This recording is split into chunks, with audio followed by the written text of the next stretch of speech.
Jamaah sekalian yang dirahmati oleh Allah, alhamdulillah, marilah kita selalu panjatkan puji syukur kehadirat Allah Subhanahu wa taala. Pada pagi hari ini kita masih diberi kesempatan bisa bersama-sama melaksanakan rangkaian ibadah di bulan suci Ramadan ini di masjid kita yang luar biasa ini. Alhamdulillah, ibadah-ibadah sunnah, ibadah-ibadah wajib, semoga seluruh rangkaian ibadah yang kita lakukan, mulai dari puasa, sholat, i'tikaf, membaca Al-Quran, dan lain sebagainya, semuanya diterima oleh Allah Subhanahu wa taala. Amin ya rabbal alamin. Hadirin sekalian, pada pagi hari ini sambil menunggu syuruk yang kemudian nanti insya Allah akan kita lanjutkan dengan sholat syuruk 2 rakaat, karena dengan begitu kita akan mendapatkan pahala yang besar dari Allah Subhanahu wa taala. Mari kita sama-sama merenungkan kembali terkait dengan puasa Ramadan yang hampir selesai ini, tinggal beberapa saat lagi. Kalau menurut hitungan kalender, tinggal 4 hari lagi. Ini hari yang 1, kemudian besok 2, 3, 4. Selasa itu kita sudah berakhir. Kemudian hari Rabu, insya Allah kita semuanya akan beridul fitri. Semoga betul-betul hari Rabu itu kita merayakan keberhasilan kita di bulan Ramadan. Bapak Ibu sekalian yang dirahmati oleh Allah Subhanahu wa taala, marilah kembali kita baca firman Allah Subhanahu wa taala, ya ayyuhalladzina amanu kutiba alaikumus syiyam kama kutiba alal ladzina min qablikum la'allakum tattaqun. Ayat ini biasa kita dengar ketika bulan Ramadan, karena memang ini adalah ayat yang paling utama yang menyebutkan diwajibkannya puasa di bulan Ramadan.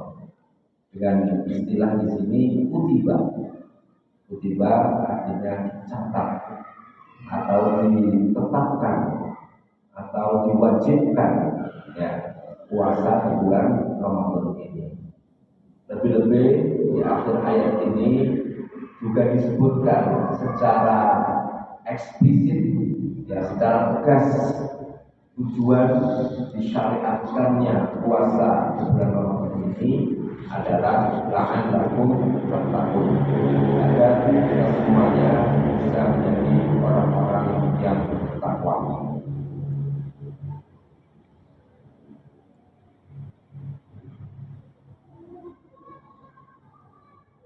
Bapak Ibu sekalian yang dirahmati oleh Allah Subhanahu wa taala, jamaah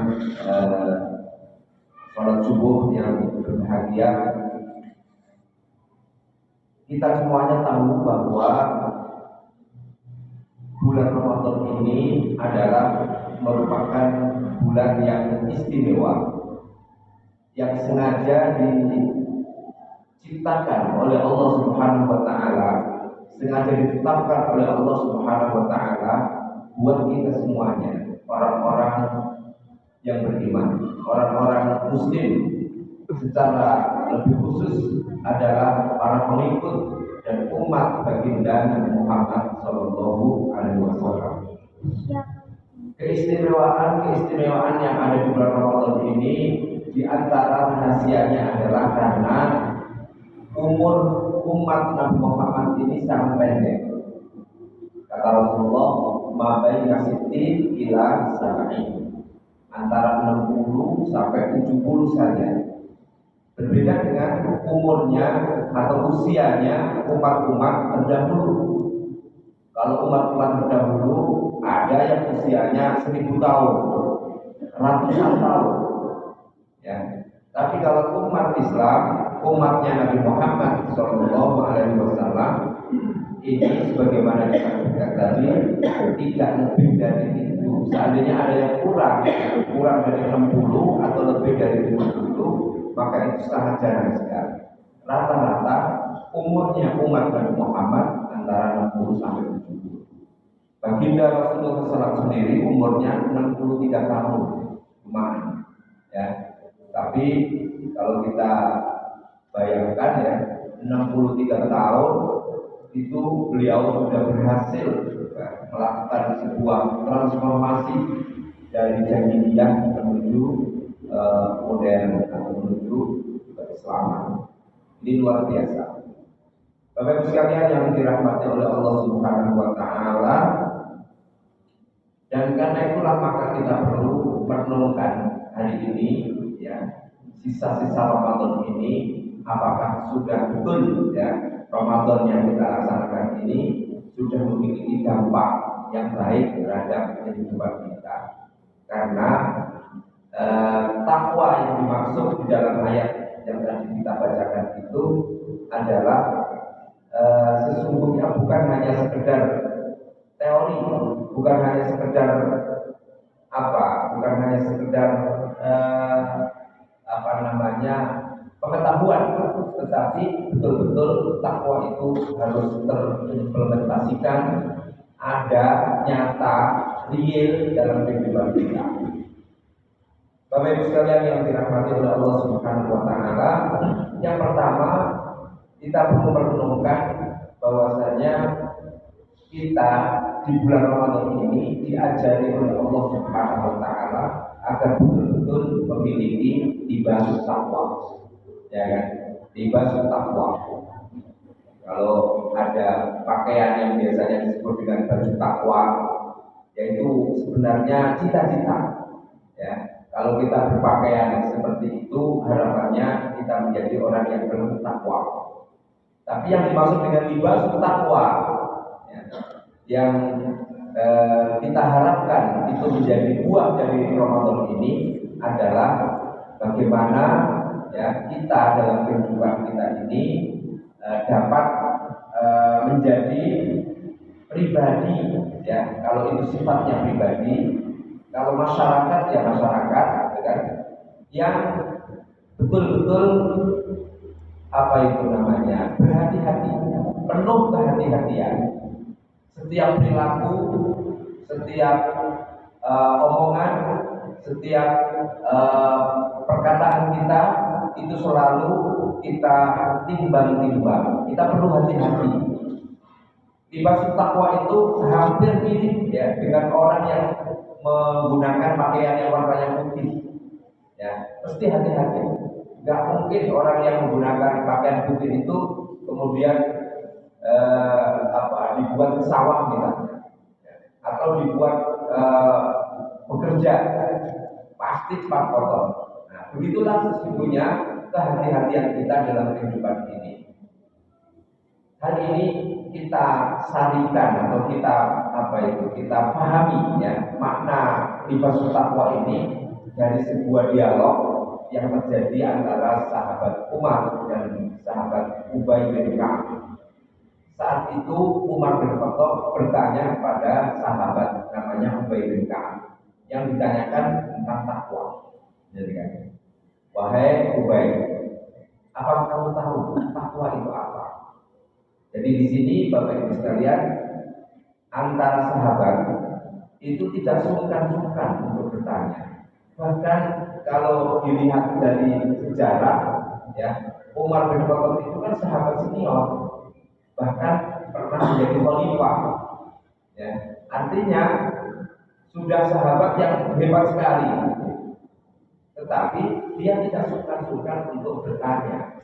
Mungkin pertanyaannya itu tujuannya bukan hanya sekedar ingin tahu, bisa jadi dia sudah tahu, tapi ingin memberikan pelajaran kepada siapa saja yang mendengar dari dialog tersebut. Atas pertanyaan Umar bin Khattab itu kemudian sahabat Ubay bin Ka'ab kemudian menjawab, wahai Umar, pernahkah kamu berjalan di sebuah jalan? di mana jalan itu penuh rintangan, penuh hambatan, penuh onak dan duri. Artinya kalau berjalan di situ tidak mulus, gitu kan? Umar bin Khattab menjawab, pernah. Terus kalau memang jalannya itu seperti itu, ya, kondisi jalannya itu tidak baik, apa yang kamu lakukan? Kata Ubay. Ya tentunya saya berusaha untuk menyingkirkan dan menghilangkan, menjauhkan halangan-halangan yang ada dalam perjalanan itu. Kemudian saya lanjutkan untuk berjalan. Gak mungkin saya mundur karena saya ingin melalui atau melintas di jalan itu. Saya ingin sampai kepada tujuan yang ada di depan sana. Kalau mundur berarti saya nggak nyampe. Nah, kata Ubay bin Ka'ab, itulah yang disebut dengan takwa. Jadi takwa itu adalah sikap kehati-hatian dalam hidup ini, sehingga setiap pekerjaan, setiap pembicaraan, setiap perilaku yang kita lakukan itu selalu kita hati-hati, ya, kita hati-hati. Bapak Ibu sekalian yang dirahmati oleh Allah Subhanahu wa taala, ini adalah renungan pertama. Kemudian yang kedua, Rasulullah SAW pernah bersabda, "As-siyam junnatun." Junnah, ya. Puasa itu adalah perisai. Junnah itu artinya perisai atau pelindung. Kalau orang dulu kalau berperang itu menggunakan baju besi atau memakai baju besi di dalamnya, kemudian baru dilapisi baju biasa. Kenapa menggunakan baju besi itu? Dalam rangka untuk junnah tadi digunakan agar tidak diserang atau kalau kena panah itu tidak mencederai dirinya. Nah, kata Rasulullah, "Asyamu junnatun." Puasa itu adalah perisai, puasa itu adalah pelindung. Apa maknanya? Pelindung seseorang agar tidak melakukan hal-hal yang tidak baik. Nah, itu intinya. Karena memang dalam hidup ini memang ada dua, ada baik, ada tidak. Yang diinginkan oleh Allah, oleh Rasulullah, kita semuanya manusia ini hanya melakukan hal-hal yang baik saja, tidak melakukan yang tidak baik. Tapi memang dalam hidup ini kan ada gangguannya, ada setannya, masalahnya. Sehingga banyak orang yang meskipun tahu ini kebaikan tapi tidak melakukannya. Ya, justru yang dipilih adalah jalan yang tidak baik. Dan kita semuanya yang hadir di masjid ini, saya kira sudah tahu semuanya. Tinggal bagaimana caranya kita memilih mana yang baik dan mana yang tidak. Rasulullah dulu pernah menjelaskan atau menggambar ya, pada saat menerangkan sebuah ayat di dalam Al-Quran, wa anna hadza sirati mustaqiman fattabi'uhu wa la tattabi'us subula fatafarraqu bikum an sabili.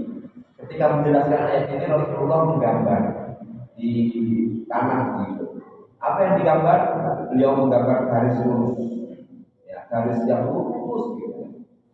Kemudian setelah itu beliau menggambar garis cabang-cabang.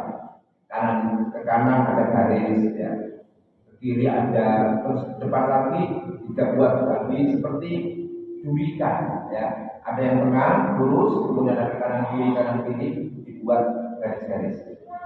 Rasulullah ingin menjelaskan kepada sahabat bahwasanya wa anna hadza sirati mustaqiman, yang lurus ini adalah jalan lurus, jalan Islam, ya. Wa anna hadza sirati mustaqiman fattabi'uhu, maka kamu di dunia ini ikuti jalan yang lurus ini. Wala tattabi'us subula, kalian tidak boleh mengikuti jalan-jalan yang ada. Ini memang jalan banyak, di persimpangan ini banyak jalan. Nah, lebih banyak lagi jalannya yang jelek itu, yang jahat, yang lurus cuma satu, tapi yang jelek ini banyak sekali. Makanya kalau kita renungkan apa yang digambarkan oleh Rasulullah dalam kehidupan kita ini, memang kebaikan itu jalannya cuma satu, gitu kan? Tapi kalau untuk menjadi jelek itu jalannya kebanyakan. Ya, kalau dalam kehidupan kita di perkantoran misalnya ada korupsi, nah itu jalan jelek. Ada kemaksiatan, itu jalan jelek. Ada apalagi tidak disiplin, itu jalan jelek. Ya, mengurangi waktu dan seterusnya, semuanya itu jalan jelek. Dan itu banyak sekali. Ya. Yang lurus itu satu. Nah, ini Rasulullah itu luar biasa ya. Karena pentingnya ayat yang tadi saya baca itu wa anna hadza siratal mustaqiman. Beliau ingin menggambarkan secara real bagaimana caranya membayangkan jalan lurus kemudian jalan banyak itu. Nah, ini renungan kedua, dan kita orang yang berpuasa ini harapannya ya, puasa ini menjadi benteng kita tidak hanya saat kita berpuasa. Justru sekali lagi seperti yang saya sampaikan, pada saat di luar puasa, setelah kita puasa nanti, itulah bukti kalau puasa kita hari ini itu sukses. Asya mujunnatul. Lanjutnya hadis, "Famangkana yauma shaumi ahadikum fala yanfud wala yaskhab." Jadi di sini Rasulullah menunjukkan saat orang itu berpuasa maka tidak boleh yanfud. Yanfud itu omongannya kotor. Jelek di dalam berbicara, itu yanfud. Ya, kadang-kadang kita banyak berbicara dan berbicara kita itu menyinggung orang lain. Akhirnya orang lain sakit hati dan seterusnya. Itu kenapa? Karena omongan yang jelek. Dilarang oleh Islam, dilarang oleh Rasulullah. Falaya pun. Kemudian wala yaskhab. Yaskhab itu perbuatan atau perilaku. Kalau yang tadi omongannya, kalau yaskhab itu perbuatannya. Ya. Dan di dunia ini ya cuma dua itu, omongan sama perbuatan. Dilihat baik dan tidak dari dua hal itu. Ya, kalau tidak omongannya, ya perbuatannya. Karena itu betul-betul Rasulullah itu luar biasa mengatakan asyamu junnatun. Bahkan ya dalam kondisi puasa kata Rasulullah, fa insa bahu ahadun Allah talahu falyaqul inni shaim. Seandainya ada orang yang mengajak berbuat tidak baik, ya di saat berpuasa ini, maka hendaknya dia mengatakan ini shaim. Saya sedang berpuasa, saya tidak boleh melakukan. Nah, kondisi ini bukan hanya saat puasa, tapi perlu dilanjutkan di saat-saat yang lain ketika tidak sedang berpuasa. Bapak Ibu sekalian yang dirahmati oleh Allah Subhanahu wa taala, berikutnya di dalam surat Al-Baqarah ini masih lanjutnya ya, ayat 186, dia renungan ketiga ya, renungan ketiga. Allah mengatakan, jadi ayat-ayat tentang puasa itu ada di 5 ayat ya. Yang pertama adalah 183, 84, kemudian 85, 86 dan 87. Bapak Ibu kalau mau merenungkan kembali ayat-ayat tentang puasa adanya di 5 ayat itu. Mulai 183 sampai 187. Pada ayat 186 di situ Allah mengatakan wa idza sa'alaka ibadi anni fa inni qarib. Ini renungan kita ketika kita renungkan kembali apakah betul-betul ini sudah terjadi pada diri kita.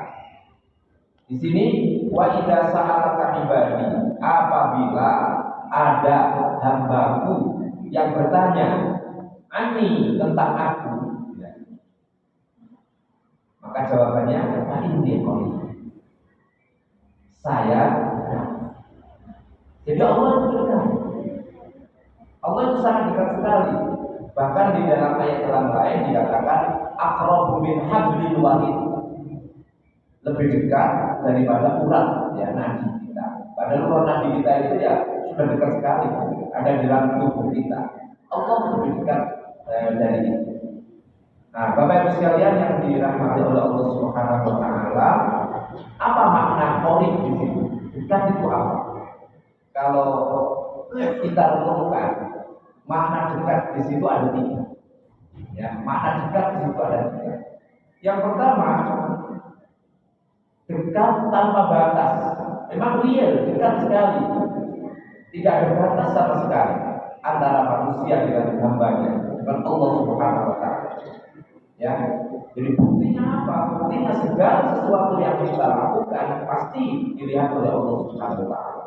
Jadi selalu dipantau oleh Allah Subhanahu wa Ta'ala.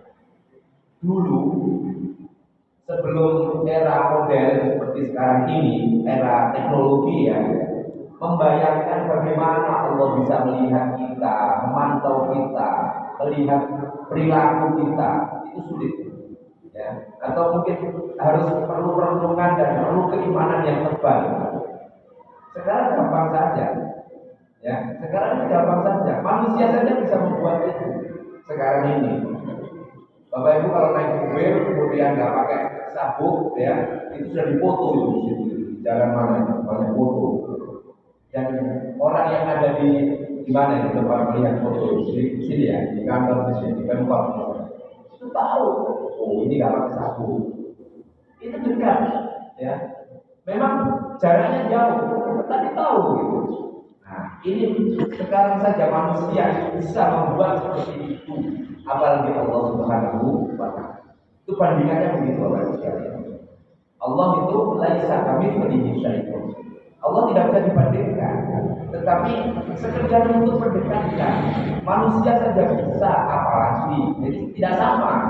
Allah tidak sama dengan manusia. Tidak boleh kita menyamakan Allah dengan manusia. Dulu misalnya juga Rasulullah ketika Isra Mi'raj, itu kan banyak orang yang yang nggak percaya. Bagaimana mungkin semalam perjalanan dari Masjidil Haram kemudian Masjidil Aqsa, yang subhanallah tadi di dalam doa kunut kawan-kawan kita di Palestina kita doakan, ya semoga Allah segera membuat kemerdekaan buat mereka semuanya dan menyelamatkan mereka semuanya, insyaallah. Amin ya rabbal alamin. Itu dalam satu malam. Masjidil Haram, Masjidil Aqsa. Kemudian naik lagi ke Sidratul Muntaha, turun lagi. Bahkan di sana sempat sholat dengan menjadi imam seluruh nabi pada saat itu. Kembali lagi ke Masjidil Haram. Itu tidak lebih dari satu malam. Waktu itu memang secara logika nggak masuk. Tapi sekarang manusia bisa melakukan itu. Jarak antara Masjidil Haram dengan Masjidil Aqsa, kalau dengan menggunakan pesawat itu tidak lebih dari 2 jam. Tidak lebih dari 2 jam. Itu pesawat dibuat manusia. Lah manusia saja bisa, gitu kan. Allah lebih bisa. Jadi bayangannya seperti itu. Nah kalau dulu orang sulit untuk membayangkan itu, tidak mungkin. Mereka perjalanannya itu menggunakan onta. Jadi naik onta itu tidak mungkin. Mungkin sebulan belum nyampe juga. Karena pakai onta. Tapi kalau pakai pesawat, pakai jet, apalagi Allah yang menjalankan, maka tidak ada yang mustahil bagi Allah Subhanahu wa Ta'ala. Jadi Allah itu sangat dekat sekali. Ini makna dari makna satu. Makna yang kedua, kita harus yakin Bapak Ibu sekalian bahwa setiap doa yang kita panjatkan itu akan dikabulkan oleh Allah Subhanahu wa Ta'ala. Ini makna dari qaul. Jadi seperti kita dengan teman kita, teman dekat kita. Coba kalau minta tolong apa saja, ya pasti dikasih, pasti diberi. Namanya teman dekat, gitu kan. Aku butuh duit berapa? Langsung begitu. Aku butuh tolong saya belikan ini, langsung. Namanya teman dekat. Kalau nggak begitu bukan teman dekat, namanya. Teman dekat itu ya pakai isyarat saja ketahuan. Ya, butuh apa macam-macam. Bahkan namanya teman dekat ya. Sebelum membutuhkan itu ditawari. Nah, itu biasanya teman dekat seperti itu. Kalau nanti ada apa-apa tolong saya. Nah, itu teman dekat. Nah, ketika Allah mengatakan fa'inni qarib, saya dekat, itu di antara maknanya kita yakini bahwa Allah itu adalah zat yang mengabulkan doa-doa kita. Dan pasti doa-doa kita itu akan dikabulkan oleh Allah. Memang kadang-kadang dikabulkan langsung. Dan Bapak Ibu mungkin sering ya punya pengalaman berdoa langsung dikabulkan. Tapi ada juga dikabulkannya itu nggak sekarang. Ya nggak hari itu juga, ditunda dulu. Kenapa kok ditunda? Yaitu hak Allah. Karena kalau diberi sekarang bisa jadi tidak bermanfaat atau bisa jadi membuat kita jelek, ya kan? Jadi kalau kita berdoa misalnya ingin menjadi anggota dewan misalnya sudah pemilu 5 kali gak jadi ternyata jadi sekarang. Nah, kira-kira seperti itu. Itulah doa kita pasti dikabulkan oleh Allah Subhanahu Wa Taala. Memang harus melalui tantangan. Pertama tidak boleh, dua tidak boleh. Bisa jadi begitu kita nyalon, ini bukan masalah politik, ini contoh saja, gitu kan nggak ada kampanye. Contoh saja biar real gitu kan di dalam kehidupan kita. Seandainya pertama kali nyalon kemudian langsung dapat, tidak menutup kemungkinan bisa jadi kemudian kita akan menjadi orang yang sombong, maaf, gitu kan. Bisa jadi, ini loh saya. Gitu. Jadi seperti itu. Jadi langsung tegak, gitu kan. Nah, sekali saya jalan dapat, nah, kira-kira begitu. Nah, Allah kemudian ingin mentarbiah kita sekali, oke. Latihan, kedua latihan, ketiga latihan, dan seterusnya. Mungkin yang kelima bahkan. Nah, itu adalah doa kita dikabulkan sebenarnya. Jangan mengatakan kalau doa kita tidak dikabulkan. Itu yang ketiga. Dan maksudnya cara pengkabulan doa yang ketiga. Yang kedua, yang ketiga adalah bisa jadi yang kita minta itu kan diberi oleh Allah, tetapi Allah memberi yang lebih baik. Nah itu. Dan yang lebih baik itu kita nggak tahu. Kita nggak tahu. Baik itu menurut kita belum tentu baik menurut Allah. Jadi Allah memberikan kepada kita yang lebih baik. Itulah sesungguhnya makna dari qadim ya. Yang kedua bahwa setiap doa yang kita panjatkan itu pasti dikabulkan oleh Allah Subhanahu wa taala.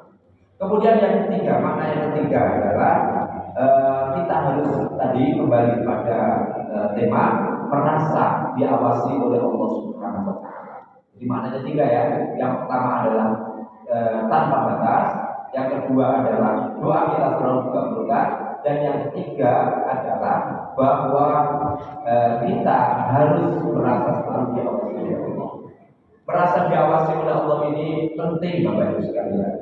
Biar setiap perilaku kita, ucapan kita, omongan kita, gerakan kita itu ada yang mantau, ya. Seperti CCTV gitu kan. Nah itu ada yang mantau. Sehingga kita tidak berani. Kalau ada CCTV kan nggak berani. Kalau misalnya di kantor kemudian tidak kerja kan nggak berani. Akhirnya seperti itu. Allah lebih punya CCTV yang lebih hebat lagi.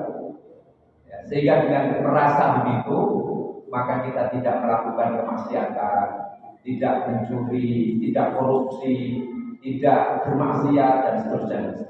Itu yang harus kita tanamkan dalam puasa ini. Kemudian yang berikutnya, renungan yang keempat ya. Ini 5 saja nanti renungannya ya, tidak banyak-banyak. Yang keempat ini adalah kita renungkan terkait dengan keikhlasan ya, dengan keikhlasan. Rasulullah bersabda di dalam hadis qudsi ya, kullu amali ibni Adam lahu. Setiap amal perbuatan anak Adam itu miliknya. Kata Allah, illa siyam, kecuali puasa. Fa innahu li, puasa itu untuk aku, wa ana ajzi bihi, dan saya akan membalas orang yang berpuasa itu. Hadis qudsi ini menurut pemahaman saya di sini menunjukkan adanya kekhususan terkait dengan puasa ini. Dan kekhususan ini antara hamba dengan Allah itulah keikhlasan. Artinya Bapak Ibu sekalian yang dirahmati oleh Allah Subhanahu wa taala, keikhlasan itu menjadi titik utama, menjadi sesuatu yang paling prinsip ya dalam hidup kita. Dan ini adalah sesuatu yang sangat penting, pelajaran yang sangat penting yang kita bisa ambil dari puasa di bulan Ramadan adalah pelajaran puasa. Kenapa harus ikhlas Bapak Ibu sekalian? Suruh ya. Ya, sedang. 2 menit. Kenapa harus ikhlas? Kalau ikhlas dalilnya sudah jelas, perintahnya sudah jelas.